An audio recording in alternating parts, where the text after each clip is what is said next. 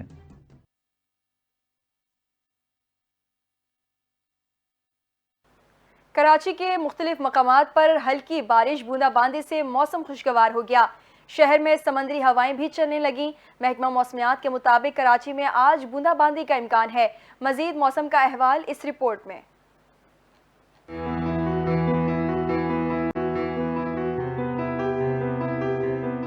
کراچی کے مختلف مقامات پر ہلکی بارش بوندا باندی سے موسم خوشگوار ہو گیا۔ شہر میں سمندری ہوائیں بھی چلنے لگیں۔ محکمہ موسمیات کے مطابق کراچی میں آج بوندا باندی کا امکان ہے، جبکہ دن کے اوقات میں درجہ حرارت 33 ڈگری تک جا سکتا ہے۔ شہر میں کم سے کم درجہ حرارت 28.5 ڈگری سینٹی گریڈ ریکارڈ کیا گیا۔ ہوا میں نمی کا تناسب 73% ہے اور 16 کلومیٹر فی گھنٹہ کی رفتار سے ہوائیں چل رہی ہیں۔ محکمہ موسمیات کے مطابق 11 اگست تک سندھ کے مختلف اضلاع میں بادلوں کے برسنے کے امکانات موجود ہیں۔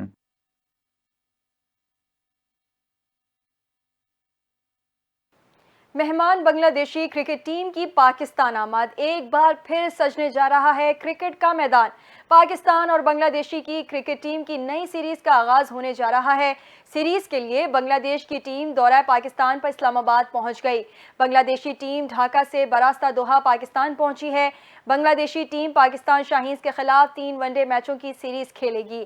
بنگال ٹائیگرز اور شاہینز کے درمیان ریڈ بال اور وائٹ بال سیریز 13 اگست سے 30 اگست تک اسلام آباد کلب میں کھیلی جائے گی۔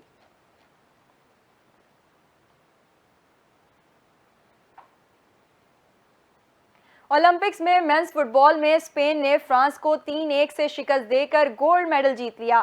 پیرس اولمپکس میں میڈلز کی دوڑ میں امریکہ 33 گولڈ، 39 سلور اور 43 برونز میڈلز کے ساتھ پہلی پوزیشن پر براجمان ہے۔ چین کے ٹیبل ٹینس سٹار مالونگ نے جمعے کو پیرس میں مردوں کی ٹیم ایونٹ میں اپنے کیریئر کا 6واں طلائی تمغہ جیت کر چینی اولمپک کی تاریخ رقم کر دی۔ چین نے 33 گولڈ، 27 سلور اور 23 برونز میڈلز کے ساتھ دوسری پوزیشن سنبھال رکھی ہے۔ آسٹریلیا 18 گولڈ، 16 سلور اور 14 برونز کے ساتھ تیسرے نمبر پر موجود ہے، جبکہ میڈلز ٹیبل پر پاکستان کا 1 گولڈ میڈل کے ساتھ 58واں نمبر ہے۔ بھارت 69ویں پوزیشن پر موجود ہے، جبکہ خواتین کی 400 میٹر رکاوٹوں والی ریس میں امریکہ کی سڈنی میک لافلن نے میدان مار لیا۔ مردوں کی 200 میٹر ریس بوٹسوانا کے لیسائل ٹیبوگو نے جیت لی۔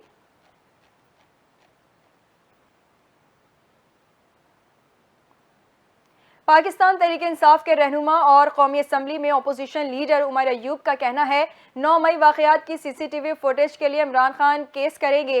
کہا کہ فوج، FC اور انٹیلیجنس ایجنسیز ریاست کی ملازم ہیں، اداروں کو اپنے اپنے دائرے میں رہنا چاہیے۔ مزید تفصیلات اس رپورٹ میں۔ لاہور کی انسداد دہشت گردی عدالت کے باہر میڈیا سے گفتگو کرتے ہوئے عمر ایوب کا کہنا تھا فوج، FC اور انٹیلیجنس ایجنسیز ریاست کی ملازم ہیں، اداروں کو اپنے اپنے دائرے میں رہنا چاہیے، جبکہ سیاستدانوں کا کام ہے کہ وہ آئین کے مطابق سیاست کریں۔ آپ کو میں پھر آرٹیکل 7 اس کی میں آپ کو بتا دیتا ہوں کہ ریاست ہوتی کیا ہے۔ ریاست ہوتی ہے جناب مجلس شورا، مرکزی حکومت، صوبائی اسمبلی اور اس کے ساتھ وہ ادارے جو ٹیکس نافذ کر سکتے ہیں۔ باقی جتنے آپ کے ادارے ہیں جس میں افواج پاکستان ہے، آپ کا انٹیلیجنس ایجنسیاں ہیں، FC ہے، فلانا ہے، رینجرز ہیں، وہ سب کے سب ریاست کے اوزار ہوتے ہیں۔ MNAs میرے حضرات یہاں پہ میرے ساتھی موجود ہیں، ہم لوگ ریاست ہیں، ہم لوگ ریاست کا حصہ نہیں ہے، ہم ہی ریاست ہیں، پارلیمنٹ کا حصہ ہے۔ سو لہٰذا یہ واضح ہو گیا۔ دوسری اہم بات، ہم لوگ چاہتے ہیں کہ پاکستان میں سپریمیسی آف لا ہونا چاہیے، آئین اور قانون کی بالادستی ہونی چاہیے، کیونکہ ملک اس دور میں صرف تبھی ترقی کرے گا جس وقت آئین اور قانون کی بالادستی ہوگی۔ عمر ایوب نے کہا کہ ہماری کسی سے کوئی ڈیل نہیں چل رہی۔ عمران خان کا پیغام ہے، عوام اور فوج کے درمیان نون لیگ اور پیپلز پارٹی خلا پیدا کرنے کی کوشش کر رہی ہے۔ یہ الیکشن کا سال ہے، اس لیے الیکشن کمیشن کو آزاد ہونا چاہیے۔ اپوزیشن لیڈر نے کہا کہ جس شخص کی تنخواہ 20 یا 25 ہزار روپے ہو وہ کیسے گزارا کرے؟ ملک کو اس بھون سے مضبوط وزیر اعظم ہی نکال سکتا ہے، فارم 47 کی حکومت کچھ نہیں کر سکتی۔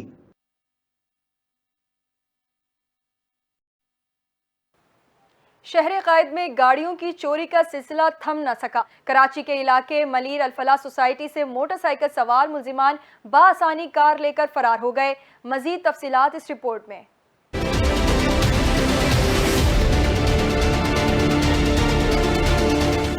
شہر قائد میں قانون نافذ کرنے والے ادارے بے بس۔ شہر قائد میں جرائم میں کمی نہ آ سکی۔ کراچی کے علاقے ملیر الفلاح سوسائٹی سے کار چوری کے واردات کی سی سی ٹی وی ویڈیو سامنے آ گئی۔ سی سی ٹی وی ویڈیو میں دیکھا جا سکتا ہے کہ موٹر سائیکل سوار 2 ملزمان کار چوری کرنے پہنچے۔ ایک ملزم اتر کر گاڑی کے اندر داخل ہوا۔ سی سی ٹی وی فوٹیج میں دیکھا جا سکتا ہے ملزم کا ایک ساتھی موٹر سائیکل پر پہرا دیتا رہا، دوسرا ملزم چند لمحوں میں گاڑی چلا کر فرار ہو گیا۔ گاڑی چوری کا مقدمہ متاثرہ شہری علی احمد صدیقی کی مدیت میں درج۔ پولیس تاحال گاڑی برآمد نہیں کرا سکی۔ علاقہ مکین کا کہنا ہے کہ علاقے میں آئے روز گاڑیاں چوری ہو رہی ہیں۔ وفاقی وزیر تجارت جام کمال خان کی کراچی کے ایکسپو سینٹر میں منعقدہ پاک چائنا کانفرنس میں شرکت۔ جام کمال خان کہتے ہیں پاک چائنا روابط خاصا مضبوط ہیں جو مستقبل میں بھی قائم رہیں گے۔ ہم ملکی تجارت کو بڑھانے کے لیے کام کر رہے ہیں۔ زرعی شعبے کی ترقی کے لیے ہم چینی تجربات اور ٹیکنالوجی سے مستفید ہو رہے ہیں۔ مزید تفصیلات اس رپورٹ میں۔